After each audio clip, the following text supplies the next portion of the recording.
akala na mabibili ko lang ng napakamura itong electric motorcycle mga mima ko. I-check nyo ngayon yung price, napakamura nito mga mi. Perfect pang gift ito mga auntie ko at talaga namang matutuwa yung batang makakatanggap nito mga miha. Ayan, chargeable nga pala to mga mi. Nandito yung kanyang charging hole. May kasama na rin charger yan syempre. At eto kapag inapakan ng baby nyo, tatakbo na yan. Ayun o, napakalakas mga mima ko. Ayan, diba? Kapasiment, sa putik, sa stone mga mima ko, tatakbo itong ating electric motorcycle na to.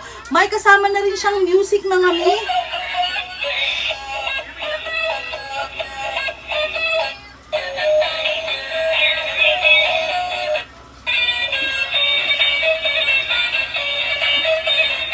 O diba, napakaganda. Hindi mabuboring yung baby nyo kasi may music na rin siya. May lights na rin nga pala yun kapag tumutunog mga mima ko ha. Ayan, iba't ibang color ng lights niya mga mi. Diba, nakakatuwa mga auntie ko at para na rin talaga dahil yung inner child ko dito mga mima ko. Though hindi ko man siya malaro,